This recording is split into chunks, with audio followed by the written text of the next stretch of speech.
ஆன்மீக நண்பர்கள் அனைவருக்கும் அன்பு கலந்த வணக்கங்கள்.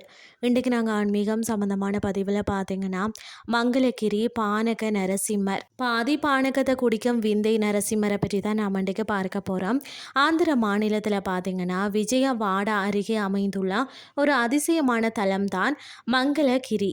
இங்கே வீற்றிருக்கும் நரசிம்மர் பக்தர்களுக்கு வாரி வழங்கும் வள்ளலாக மட்டுமல்லாமல் ஒரு அறிவியல் கடந்த அதிசயமாகவும் திகழ்கிறார். இந்த கோயிலின் வியக்க வைக்கக்கூடிய சிறப்புகளை பார்க்கலாம்.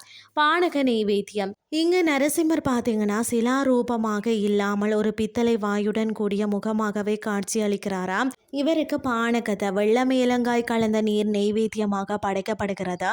அர்ச்சகர்கள் பானகத்தை வாயில ஊற்றும் போதும் அதை மடக் மடக்கென்று குடிப்பது போன்ற சத்தத்துடன் உள்ளே செல்லும். அதாவது சரியாக பாதி அளவு பானகம் உள்ளே சென்றவுடன் மீதி பாதி வெளியே வந்துவிடும். இது இறைவன் பாதியை அறிந்திட்டு மீதியை நமக்காக பிரசாதமாக தருகிறார் என்பதன் அடையாளம். அது மட்டும் இல்லாமல் பார்த்தீங்கன்னா, ஈக்கள் மற்றது எறும்புகள் வராத ஒரு அதிசயத்தை பார்க்க முடியும்.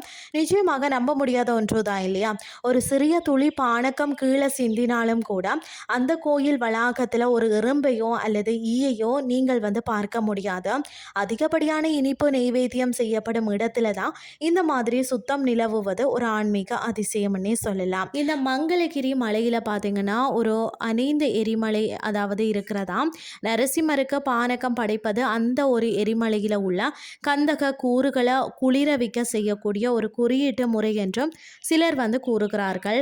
ராமபிரான் வருகை அதாவது ஆஞ்சநேயரின் வழிகாட்டுதலின் படிதான் ராமபிரான் தனது வனவாசக காலத்தில் இந்த மலைக்கு தரிசனம் செய்த தல ஒரு வரலாறு அப்படின்னு சொல்லியும் கூறப்படுகிறதா.